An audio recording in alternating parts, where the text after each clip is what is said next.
દાહોદ જિલ્લાના ગરબાડામાં મહાશિવરાત્રી નિમિત્તે યોજાયેલી શિવજી યાત્રા દરમિયાન આગના કરતબ વખતે દુર્ઘટનામાં એક ભક્તનું મોત નીપજ્યું છે। કરતબ કરનાર વ્યક્તિએ પેટ્રોલ છાંટી આગ લગાવતા તેની ઝપેટમાં રમણભાઈ રાઠોડ આવી ગયા હતા અને ગંભીર રીતે દાઝી પણ ગયા। આસપાસ ઉભેલી ભીડમાં અફરાતફરી મચી ગઈ હતી તો ઇજાગ્રસ્ત રમણભાઈને તાત્કાલિક ઝાયડસ હોસ્પિટલ ખાતે ખસેડવામાં આવ્યા, પરંતુ સારવાર દરમિયાન તેઓનું નિધન થયું છે। યાત્રામાં સુરક્ષા પગલાંના અભાવને કારણે ઘટના બની હોવાનું સામે આવતા સ્થાનિકોમાં શોકની લાગણી વ્યાપી ગઈ છે। આ સાથે સ્થાનિકોમાં રોષ પણ વ્યાપ્યો છે। તો દાહોદની આ ઘટના સામે આવી છે કે જ્યાં શિવયાત્રા કરવામાં આવી રહી હતી અને તે દરમિયાન કરતબો દર્શાવવામાં આવી રહ્યા હતા અને તે કરતબમાં જ આગ લગાડવામાં આવી હતી, પરંતુ શરીરે આ જે યુવક છે તે દાઝી ગયો હતો અને ગંભીર રીતે દાઝ્યો હતો। તે અંગેના વિડીયો પણ સામે આવી રહ્યા છે, તો તેનું મોત પણ નીપજ્યું છે અને સ્થાનિકો જે ત્યાં આગળ હાજર હતા તેમનામાં રોષની લાગણી પણ જોવા મળી રહી છે। રાજકોટના ભાયાવદર નગરપાલિકાના ન્યાય સમિતિના ચેરમેન પર જીવલેણ હુમલાની ઘટના સામે આવી છે, જેમાં આવાસ યોજનાના વિડીયો બાબતે વિવાદ થયો હતો। અજાણ્યા લોકોએ વકીલને ગોડાઉન પર બોલાવી માથાના ભાગે ગંભીર ઈજા પહોંચાડી છે તેમજ જાનથી મારી નાખવાની ધમકી પણ આપી હતી। આ ઘટના બાદ હુમલાખોરો ફરાર થઈ ગયા હતા। વકીલને તાત્કાલિક સારવાર માટે હોસ્પિટલ ખસેડવામાં આવ્યો, જ્યાં તેમને માથાના ભાગે 3 ટાંકા આવ્યા છે। આ મામલે પોલીસે વધુ તપાસ હાથ ધરી છે। જમાલપુર ખાડિયા વિધાનસભાના ધારાસભ્ય ઇમરાન ખેડાવાલાને હાર્ટ રિલેટેડ પ્રોબ્લેમ થતા ઝાયડસ હોસ્પિટલમાં દાખલ કરવામાં આવ્યા છે। વહેલી સવારે છાતીમાં દુખાવાનો અહેસાસ થતા હોસ્પિટલમાં દાખલ થયા છે, તો હાલ તમામ રિપોર્ટ અને ટેસ્ટ થઈ રહ્યા છે।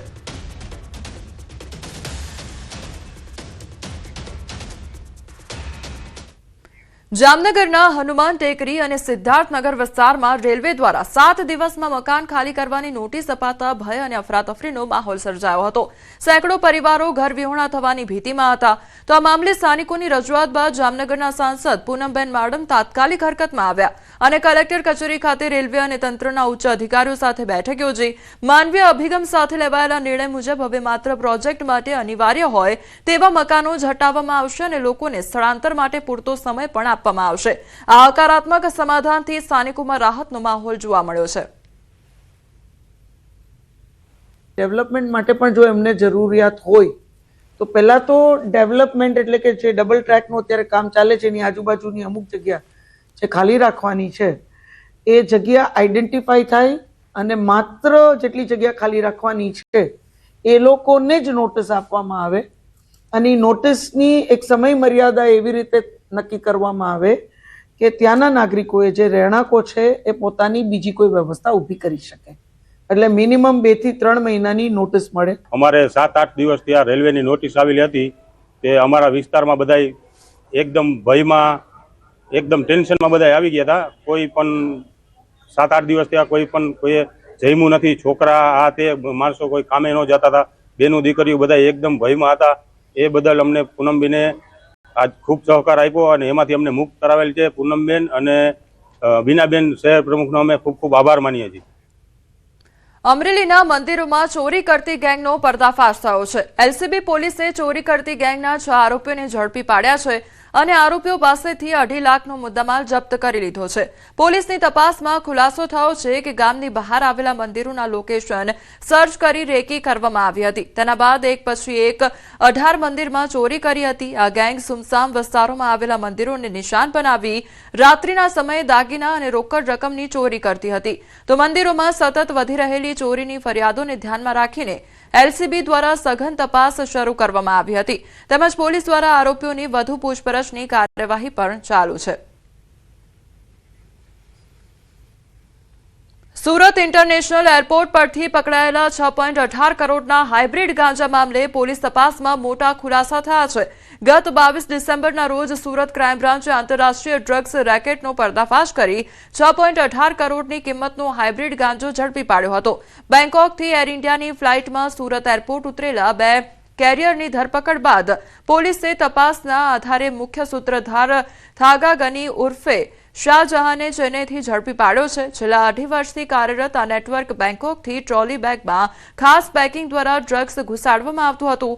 તો હાલ મુખ્ય આરોપી 18 ફેબ્રુઆરી સુધી પોલીસ રિમાન્ડ પર છે, ત્યારે બેંકોક સ્થિત અન્ય વોન્ટેડ આરોપીઓની શોધખોળ ચાલુ છે. આ સાથે પોલીસ તપાસમાં સામે આવ્યું છે કે આ સમગ્ર રેકેટનો મુખ્ય આધાર બેંકોક ખાતે હતો. બેંકોકમાં સ્થિત મુખ્ય સૂત્રધારો મોહમ્મદ અલી અને મોહમ્મદ ઇબ્રાહિમ છેલ્લા 2.5 વર્ષથી કેરિયર પદ્ધતિ દ્વારા ભારતના વિવિધ શહેરોમાં હાઇબ્રિડ ગાંજો ઘુસાડતા હતા. આ ગેંગ ટ્રોલી બેગમાં ખાસ પેકિંગ કરી ડ્રગ્સ છુપાવતી હતી. હાલ પોલીસ બેંકોક સ્થિત વોન્ટેડ આરોપીઓની શોધખોળ કરી રહી છે. આ એક ઇન્ટરનેશનલ સિન્ડિકેટ છે. આ બધા ભેગા થઈ અને એક આ ગેંગ ચલાવે છે. તામિલનાડુથી ઇન્ટરનેશનલ ગેંગો છે. આ મુદ્દામાલ ઇન્ડિયાના અલગ અલગ એરપોર્ટમાં ઉતારી અને પાછા તામિલનાડુ જ લઈ જવાના હતા. આ ઇન્ફોર્મેશનના આધારે ક્રાઇમ બ્રાન્ચે પકડી અને એમને ત્યાં મોકલ્યો. એ પણ આ કેસમાં ભાગીદાર જે પાર્ટનરશિપ હોય એ રીતે જ લાગે છે પ્રાથમિક દ્રષ્ટિએ. અત્યારે સુરતમાં મોટું છેતરપિંડીનું કૌભાંડ સામે આવ્યું છે. સિટી લાઇટના ગોયલ પરિવાર પર 4.90 કરોડથી વધુની છેતરપિંડીનો વધુ એક કૌભાંડ સામે આવ્યો છે. આ સમગ્ર કૌભાંડમાં ગોયલ પરિવારના 4 સભ્યોની ધરપકડ કરવામાં આવી છે. આરોપીઓએ મોટી માત્રામાં સ્ક્રેપ સપ્લાય કરવાની ખાતરી આપી હતી, પરંતુ એડવાન્સ રૂપે રૂપિયા મેળવ્યા બાદ ન તો માલની ડિલિવરી કરવામાં આવી અને ન તો રૂપિયા પરત કરવામાં આવ્યા. આ કેસમાં એસડી ફેશનના માલિક વિનીત નવનીત શરાફ છેતરપિંડીનો ભોગ બન્યા હોવાનું સામે આવ્યું છે. આ ઉપરાંત ભારતી ફેશનના માલિક અને વહીવટકર્તા દ્વારા પણ ઠગાઈ આચરાઈ હોવાનું તપાસમાં બહાર આવ્યું છે. ધરપકડ કરાયેલા આરોપીઓ ઇકોસેલ દ્વારા નીચેના 4 આરોપીઓને પકડી પાડવામાં આવ્યા છે.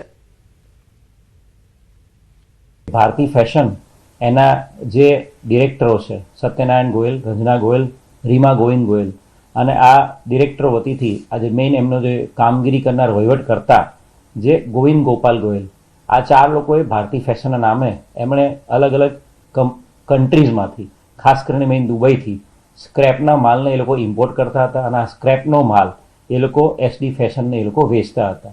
શરૂઆતમાં જુલાઈ 2025થી એ લોકોએ સ્ક્રેપનો માલ એ લોકો ઇમ્પોર્ટ કરીને લાવતા હતા દુબઈથી અને ત્યારબાદ એસડી ફેશન એ લોકો વેચતા હતા માલ અને એસડી ફેશન આગળ એ બીજા લોકોને માલ વેચી મારતા હતા. અને એક વખત વિશ્વાસ કેળવી લીધા પછી ટોટલ અલગ અલગ જે બિલ્સ છે સેલ્સના કોન્ટ્રાક્ટ એવા 4,90,00,000ના સેલ્સ કોન્ટ્રાક્ટ આ ભારતી ફેશનના ડિરેક્ટર્સ અને ભારતી ફેશનના વહીવટ કરતા ગોવિંદ ગોપાલ 4 લોકોએ કરીને આ જે માલ છે દુબઈથી ઇમ્પોર્ટ કરવાનો બાના હેઠળ 4,90,00,000ના સેલ્સ કોન્ટ્રાક્ટ હેઠળ એમણે પૈસા લઈ લીધા હતા. રાજકોટના નાણાવટી ચોક નજીક આરએમસી આવાસ યોજનાની ઘટના સામે આવી છે. પાર્કિંગમાં રાખેલી કારમાં આગ લગાડવામાં આવી તો જૂના બંદૂકમાં ખાર રાખી વિમલ ઉર્ફે ભાયા નામના શખ્સે કાર સળગાવી દીધી. વિડીયો સોશિયલ મીડિયા પર વાયરલ થઈ રહ્યો છે. તો જૂના બંદૂકના કારણે આ જે કારમાં છે તે આગ લગાડવાની ઘટના સામે આવી છે. આરએમસી આવાસ યોજનાની આ ઘટના સામે આવી છે કે જ્યાં બંદૂક રાખીને કારમાં આગ લગાવી દેવામાં આવી. વિમલ ઉર્ફે ભાયા નામના શખ્સે કાર સળગાવી દીધી. તો વિડીયો હાલ સોશિયલ મીડિયા પર વાયરલ થઈ રહ્યો છે. સંવાદદાતા હાર્દિક અમારી સાથે જોડાઈ ગયા છે. હાર્દિક, કારમાં આગ ચાંપી દેવામાં આવી છે, આખરે શું ઘટના હતી અને કેવી રીતે આગ લગાવી હતી?